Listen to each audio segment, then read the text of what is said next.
Pandian stores upcoming ப்ரோமோல என்ன நடக்குதுங்கிற ப்ரெடிக்ஷனை இந்த வீடியோல பார்க்கலாம். ஒரு பக்கம் ராஜி டியூஷன் எடுக்குதுங்கிற விஷயம் வந்து சக்திவேலுக்கும், இன்னொரு பக்கம் ராஜியோட அம்மா வந்து நகை எல்லாமே ராஜி கிட்ட தான் கொடுத்துருக்காங்கிற உண்மை வந்து முத்துவேலுக்குமே தெரிஞ்சிருது. இப்படி நம்ம குடும்ப மானத்தையே வாங்கிட்டீங்களே அப்படின்னு சொல்லிட்டு முத்துவேலு சக்திவேலு சேர்ந்து வீட்டுல இருக்க எல்லாருமே பயங்கரமா திட்டுறாங்க. ஏற்கனவே ராஜி கல்யாணத்தப்ப ராஜி போட்டு வந்த நகையெல்லாம் கதிர் பிடிங்கிக்கிட்டான். இப்ப ராஜியோட அம்மா நகையும் விடாம பிடிங்கி வச்சுக்கிட்டாங்க. அவங்களுக்கு ஆசையே தீராதா அப்படின்னு சொல்லிட்டு சக்திவேல் வந்து பாண்டியன் குடும்பத்தை திட்டிட்டு இருக்காரு. இதுக்கு மேலே இவங்களை சும்மா விடக்கூடாதுன்னு வாங்கனே போய் கேட்கலாம்னு சொல்லிட்டு சக்திவேல் வந்து முத்துவேலை கூப்பிட்டு பாண்டியன் வீட்டுக்கு போறாரு. ஏற்கனவே டியூஷன் எடுக்க போன இடத்துல சக்திவேலை பார்த்து பயத்தோட வந்த ராஜிக்கு இப்ப இவங்க ரெண்டு பேரும் வரதை பார்த்ததும் சுத்தமா நடுங்கி போயிடுறாங்க. கரெக்டா அந்த டைம் பாண்டியனும் பழனியும் வந்து கடைக்கு கிளம்பலான்னு கிளம்புறாங்க. அப்ப கொஞ்சம் கூட மரியாதையே இல்லாம சக்திவேல் வந்து பாண்டியனை வாடா போடான்னு பேச ஆரம்பிச்சாரு. என்ன நடக்குதுன்னே புரியாம பாண்டியன் முழிச்சுக்கிட்டு நிக்கிறாரு. அப்ப சக்திவேல் வந்து பாண்டியன் கிட்ட இப்படி வீட்டுல இருக்க பொண்ணுகள் எல்லாம் வேலைக்கு அனுப்பிச்சு விட்டு அவங்க போட்டு வர நகையெல்லாம் வாங்கி வச்சுதான் சாப்பிடணுமா அப்படின்னு சொல்லிட்டு பாண்டியனை ரோட்ல நிக்க வச்சு அசிங்கப்படுத்திடுறாரு. நம்ம யார் அப்படி குடும்பப்படுத்தணும்னு சொல்லிட்டு பாண்டியனுமே முழிச்சுக்கிட்டு நிக்கிறாரு. அப்பதான் மீனா வந்து என்னாச்சு ராஜின்னு சொல்லிட்டு கேக்குறாங்க. ராஜி வந்து மீனா கிட்ட சித்தப்பாக்கு நான் டியூஷன் எடுக்கிற விஷயம் தெரிஞ்சிருச்சு,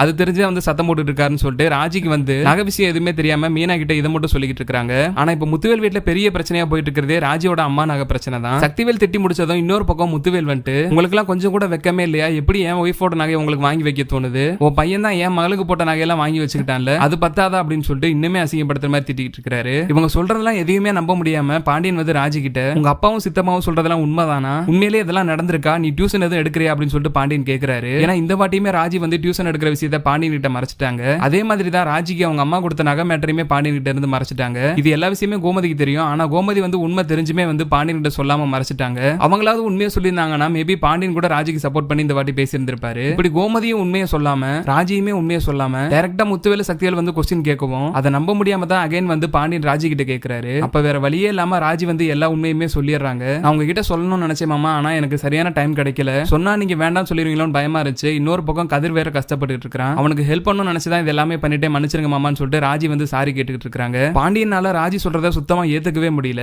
அப்ப உங்க அப்பாவும் சித்தப்பாவும் திட்டுறதுல எந்த தப்புமே கிடையாது, அவங்க சைடு நியாயம் இருக்க போய் தானே திட்டுறாங்க, என்னை எல்லாரும் முன்னாடி அசிங்கப்படுத்தணுங்கிறதுக்காகவே இதெல்லாம் பண்ணிட்டியா ராஜி அப்படின்னு சொல்லிட்டு ராஜி அவர் திட்ட ஆரம்பிச்சிட்டாரு. கோமதி வந்து பாண்டியனை எவ்வளவோ சமாதானப்படுத்த பாக்குறாங்க. ஆனா பாண்டியனால இது சுத்தமா ஏத்துக்கவே முடியல. ஏன்னா ஏற்கனவே ராஜி டியூஷன் ஆரம்பிச்சப்ப பாண்டியன் வந்து ஏதாவது ஒரு விஷயம் வீட்டுல பண்றீங்கன்னா என்கிட்ட கேட்டுட்டு பண்ணுங்க, நான் வீட்டுல எதுக்கு இருக்கேன், என்னை கேட்காம எந்த முடிவும் எடுக்க கூடாதுன்னு சொல்லிட்டு ஏற்கனவே சத்தம் போட்டிருந்தாரு. இப்ப அதே தப்ப மறுபடியும் பண்ணதால பாண்டியனால சுத்தமா ஏத்துக்கவே முடியல. இப்படி முத்துவேலு சக்திவேலு சேர்ந்துக்கிட்டு பாண்டியன் மேலையும் கதிர் மேலையும் ராஜி மேலையும் பழி போறதை தாங்க முடியாம கோமதி வந்து எல்லாரும் முன்னாடியுமே உண்மையை உடைச்சிட்டாங்க. உண்மையிலேயே இது எல்லா பிரச்சனைக்கும் காரணம் நான் தான். கதிருக்கும் ராஜிக்கும் அவங்க ரெண்டு பேரும் கல்யாணம் பண்றதுல சுத்தமா விருப்பமே இல்ல. ராஜிக்கு நீங்க கல்யாணம் பண்ணி வைக்க போறப்ப ராஜி வந்து கண்ணனை தான் விரும்பிக்கிட்டு இருந்துச்சு. ஆனா கண்ணன் தான் வந்து ராஜியை ஏமாத்தி ராஜி கிட்ட இருந்த உங்களோட நகை பணத்தை எல்லாத்தையுமே எடுத்துட்டு ஓடி போயிட்டான். ராஜி என்ன பண்றதுன்னு தெரியாம நின்னப்பதான் நான் வந்து கதிர்கிட்ட பேசி கதிர்கிட்ட கெஞ்சினதுனாலதான் கதிர் வந்து இந்த கல்யாணத்துக்கே சம்மதிச்சுக்கிட்டான். இல்லாட்டி ராஜிக்கும் கதிருக்கும் கல்யாணமே ஆயிருக்காது, உங்களுக்கு உங்க பொண்ணும் கிடைச்சிருக்காதுன்னு சொல்லிட்டு கோமதி வந்து ஒட்டுமொத்த உண்மையுமே முத்துவேல் பாண்டியன் முன்னாடி உடைச்சிடறாங்க. ரெண்டு வீட்லயுமே இதை நம்ப முடியாம சாக்காய் போய் நிக்கிறாங்க.